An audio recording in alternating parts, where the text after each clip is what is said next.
Hey everyone, this is Nathan And and Meg. And we're the founders of Sparks of Eden. we are. She's even wearing the colours. Oh yeah. Just a bit of an with our logo. a bit of an explanation. As you know, those of you that are watching us, we're very real, okay? And so it's now Friday. People are cooking in our kitchen. Our daughter is back there cooking in the kitchen. We have kids around and everything, so that's what the noise is going to be. But that's real life right now. It is. And this is like the first 10 minutes we've got to make a video in the past 2 weeks. Anyway, you're not interested in that. So we were thinking about what video to make, and we asked our children, and our eldest daughter answered. We said, what are we good at as A married couple? And she said, everything. And And we're then like, we both laughed. both laughed. And then we said, no, seriously. She said, well, last night this house had a slight argument, some of the children here, and we helped them work through it. And this morning, all is good. And so our daughter said, that's something that you guys are really good at, is teaching people, and for yourselves as well, arguing, having disagreements, which is a normal thing, but actually working through them and getting over them. Yeah, not holding on. You know, so many of us get into an argument, have a disagreement, and instead of something being resolved there and then, or spoken through, or even a little bit of, you know, a few hours of maybe a little bit of angst, a little angry, you like irritated, Or with very each other, angry. or Could be very angry. yeah. Could be, yeah. But at some point there needs to be like a cutoff and a like, okay, let's process through it, let's talk through it, let's work through it, and then let's move on. What happens is people go, argument, I'm not talking to you. Or argument, I'm gonna. What I was that? talking. Oh, I thought there was a fly or something. I thought so you went straight into like, okay, this is how you do it. But like, can we talk about what the problem is? Why? First of all, yeah. Well, like, what's the actual Yeah, problem? well, I think the biggest problem, what happens is a couple have a disagreement, they have an argument.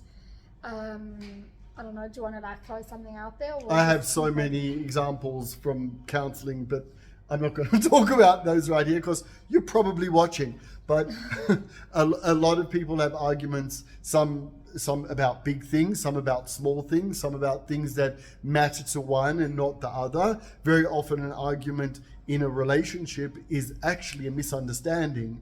That's what I find with us, with our children, with my clients, is if you can actually get the person to pause and say, like we said last night, what do you mean by what you said? Yeah. Can I have some clarity on it? Often the argument doesn't actually need to happen, but it's not a bad thing to disagree, not a bad thing to have an argument. But what Meg is saying, and I really want to back that up, is the poison that is created after an argument, or even during an argument. We need to do a video on that, how to actually argue. You don't have to insult, you don't have to put down, and that's a whole nother thing. But what happens after the argument, when people hold on to, because they haven't expressed themselves properly, because they haven't heard the other person properly, there's poison that stays in a relationship and very often affects that relationship for a long time, even about things that aren't even connected to the argument to the that argument. they're having. Exactly. I'm now judging you because you said 3 weeks ago that whatever.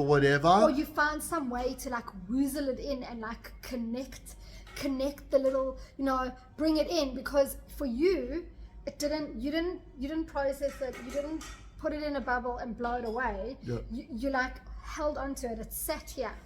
And it stewed and it brewed, and then you argued about something that has nothing to do with what's brewing in here, but because you didn't let go of it, it comes out and you like vomit it out, and something that could be resolved fairly easily now blows up into something so big because you hashing up things that happened 3 weeks ago, 2 months ago, 4 years ago, whatever it might be, and no one can move on from that. And then what happens is Can I just stop you for 1 second? Yeah. The one word that you used, I think, needs to be refined. Just my thought. You said because you didn't let go of it. That doesn't mean that you. I would rather replace that word with process, right? Because you didn't process it. If people hear you say just let go of it, it means maybe that you don't have a right to go through your feelings, and you do. No, that's not what I meant. Yeah, though. so that's not what I'm I saying, meant. like- Yes, everyone in an argument, in a disagreement, in a misunderstanding has to go through the process of working out what was at the core. Okay, what was the trigger? What happened? What incident occurred? That's why I was Yep. saying let's throw out an example, because it's easier to like relate to an example. The point is that each person, if they don't process through things, and even when we do, there is still leftovers. Right. And so what Meg is saying and what I'm saying is give yourself and the other person the space to process through so that it naturally Gets released. gets released. Let's not say let go. It Yeah, gets released. it gets But released. there's a big difference in processing something and then having it released from yourself and letting it go to the extent that it's not a part of you. You're not carrying it around in some subconscious mind somewhere or in your gut brewing. That's what I mean by letting go. I don't mean forget about Forget it, yeah. No, I that's don't not have a what I right mean. to- I yeah. don't have a no. That's not what I mean. Because when and like I've said in a previous video, if something is worth arguing over, then it's worth spending the time to resolve the argument. If it's something so bad that it's caused you to fight, to disagree as a couple who deeply love each other, then it should be as important Yep. to work out the problem. To lose sleep over it, to Yeah. use time on it, And to use money on it, whatever it and that is. means that when you have come to the end of that process, you shouldn't be holding on to it. It shouldn't be sitting in your gut or in your mind or anywhere. You should have processed through it enough. And if that takes a day or 3 days, then that's okay. But that's not 3 days of I'm not talking to you. Yeah, exactly. And you pass each other in the hallway and you give each other dirty looks and you're like, hey Johnny, tell Dad. I mean, how childish can you actually be? Okay, so here's an example that I'm talking about. The example that happened for our children last night. And our child is watching behind the screen so she can tell me if she doesn't want this to be said. Okay? The example was that one of our children said something that was hurtful to our daughter. Our son said something that was hurtful to our daughter. Because of and Meg really helped her understand this last night, because of past perceptions of herself and difficulties that she's worked through, that thing that was said by our son was even more hurtful than it needed to be. And so she needed to go through a process and he needed to go through a process. Number one, not to say mean things, but number two, to realize that due to things that were still being held onto, her. self-perceptions, truths, lies, all of those different things, it blew up even more than it needed to because of stuff that she hadn't processed through. and let go of. Was that okay to say? You give us permission? Thank you. So that's an example. That's an example, right. And it's not only children. It's not only children. I think in disagreements and in arguments and in misunderstandings, I'm going to circle around to a concept that we speak about all the time. It's a big one. Communication. Yeah? It's just the basis. Because when you don't have that foundation, when you don't have that is what's holding it all together. There's lots of examples, but the basis here is being able to communicate, being able to come back and have a clear and safe space where you can say the things you need to say in order that you're not holding on to the little thing that bothered you on Thursday morning, the way you packed the dishwasher, so that on Friday, when a real big issue arises, you don't vomit out the dishwasher in your argument. Yeah.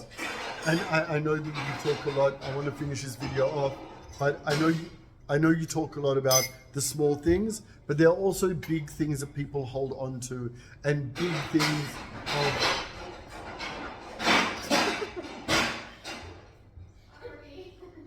big things also that people hold on to. Like, you said that thing that really hurt me 3 years ago, but I never found the space to tell you that it hurt me, and therefore it's going to keep coming up. Right.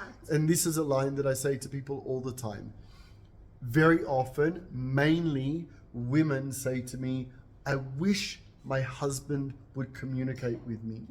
And my answer to them is, are you creating an environment that is healthy and safe for them to communicate with you? And that does birth both ways. It does work both ways, right? You need to, whoever, the husband or the wife, needs to have the guts, have the desire to communicate, and the other person needs to have the desire to truly hear that person and create the environment for them. Yeah. So the skill set to work on, number one, a desire to truly understand each other, and number two, a desire to create an environment that you both feel safe to actually communicate. What are we gonna say? Shabbat Shalom. Okay. Shabbat Shalom. Thank Shabbat you. Shalom. Bye.